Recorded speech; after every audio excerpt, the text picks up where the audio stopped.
Hi everyone, welcome back to our channel Simsha Education. So today we are going to start question number 6 of exercise 3.3. So let's begin. Sixth question. Two adjacent angles of a parallelogram have equal measure. Find the measure of each of the angles of the parallelogram. तो इस question में क्या कहा है हमें कि दो adjacent angles की बात की है उन्होंने. दो एडजेसेंट एंगल्स मतलब दो साथ साथ वाले एंगल्स पैरेललोग्राम के हैं ना, जो उनका सेम मेज़र है, वो सेम मेज़रमेंट के हैं. देखो यहाँ पे मैंने जैसे पैरेललोग्राम ड्रॉ भी करके रखा है, ए बी सी डी इसको नेम दे लिया है. उसमें उन्होंने क्या कहा है कि कोई भी दो एंगल, जैसे हमने एंगल ए और एंगल बी को लेट कर लिया है कि ये वाले दो एडजेसेंट, देखो ये साथ साथ वाले एंगल है ना, ये दोनों साथ साथ वाले जो एंगल हैं वो सेम मेज़र के हैं. तो अभी उन्होंने कहा है कि हमें ईच एंगल की जो मेज़रमेंट है वो फाइंड करनी है.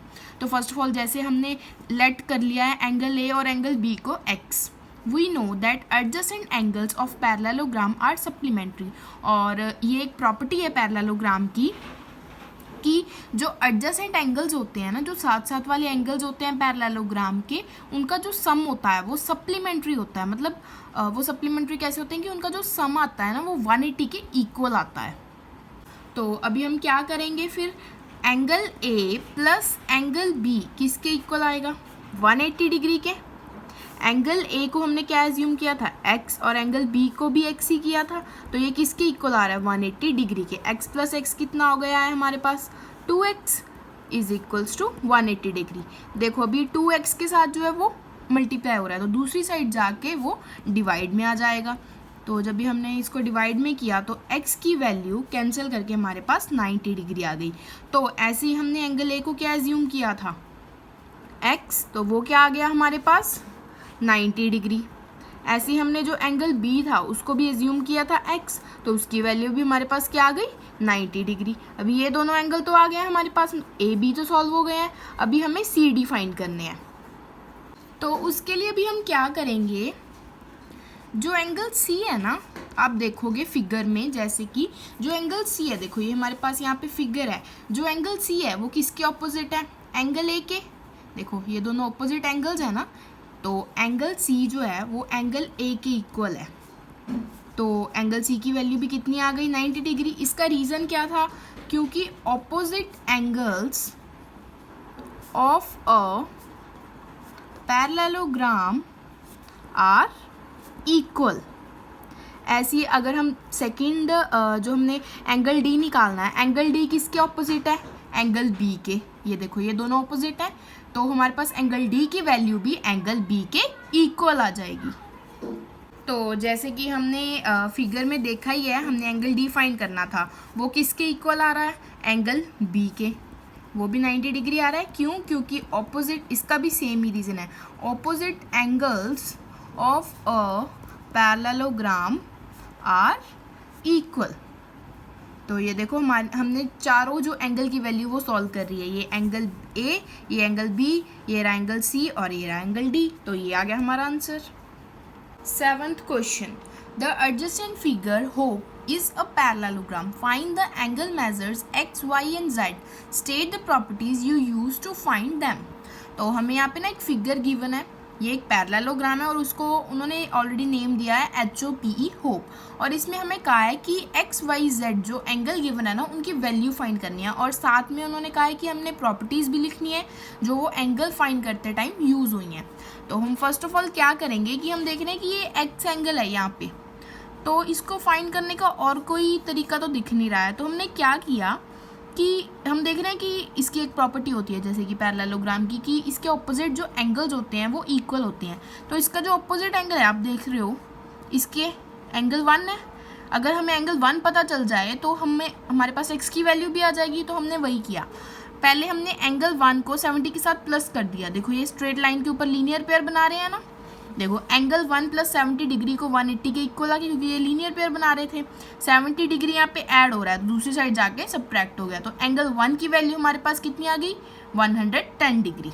तो ऐसे ही जो x था वो एंगल 1 के ऑपोजिट एंगल है, तो x जो है वो एंगल 1 के इक्वल होगा, तो उसकी वैल्यू भी 110 डिग्री आ गई. उसका रीज़न क्या है, क्योंकि जो ऑपोजिट एंगल्स होते हैं ना वो पैरेललोग्राम के वो इक्वल होते हैं. तो अभी यहाँ पे हमारे पास x की वैल्यू आ चुकी है। तो अभी हम देख रहे हैं कि फिगर में HO और EP ये दोनों ना पैरेलल लाइंस हैं, और जो इसमें HP है वो एक ट्रांसवर्सल है। तो इसको पहले हम ऐसे ही लिख लेते हैं। देखो कि HO जो है वो पैरेलल है EP लाइन के, एंड जो HP है वो ट्रांसवर्सल है, इज ट्रांसवर्सल। तो क्या है कि इसमें ना हमने पहले भी काफ़ी क्वेश्चंस में किया है, यहाँ पे मैंने बनाई भी हुई है।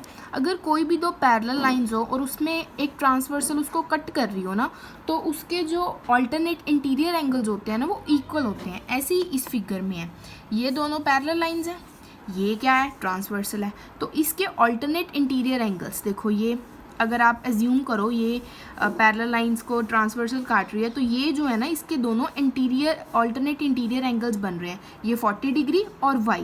तो अगर अल्टरनेट इंटीरियर एंगल्स हैं तो ये दोनों इक्वल होने चाहिए। ये कितना है हमारे पास 40, तो y की वैल्यू भी कितनी होनी चाहिए 40। तो अभी यहाँ पे हमने रीज़न लिख दिया है कि ये दोनों पैरेलल लाइंस हैं और HP एक ट्रांसवर्सल है, तो y की वैल्यू हमारे पास कितनी आ गई 40 डिग्री।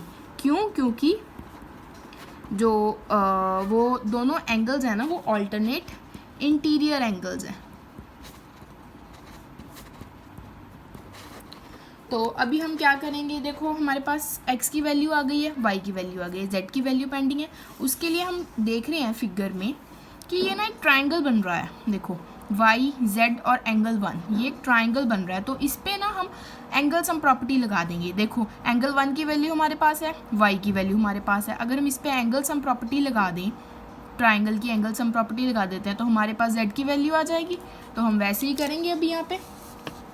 तो यहाँ पे एक ट्राइंगल है HOP, तो इस पे हम क्या करेंगे, bye angle sum property.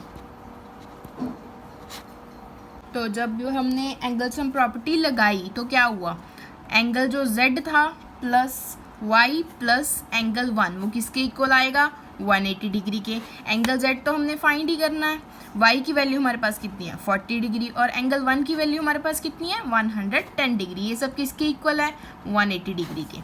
z plus इन दोनों को जब हम प्लस करेंगे ना तो इसकी वैल्यू आएगी 180 degree is equals to 150 degree. तो ये 180 डिग्री के इक्वल आ गया। तो z is equals to 180 degree. देखो 150 डिग्री यहाँ पे ऐड हो रहा है, तो दूसरी साइड जाके हम इसे सब्ट्रैक्ट कर देते हैं। तो z की वैल्यू हमारे पास कितनी आ गई 30 डिग्री। तो देखो अभी हमने क्वेश्चन में x की वैल्यू फाइंड कर ली, y की वैल्यू फाइंड कर ली, z की वैल्यू फाइंड करनी। तो यही तो हमारा क्वेश्चन था, ये आ गया हमारे पास आंसर। क्वेश्चन में हमें इन तीनों की वैल्यू पूछी थी और हमने सॉल्व कर ली है।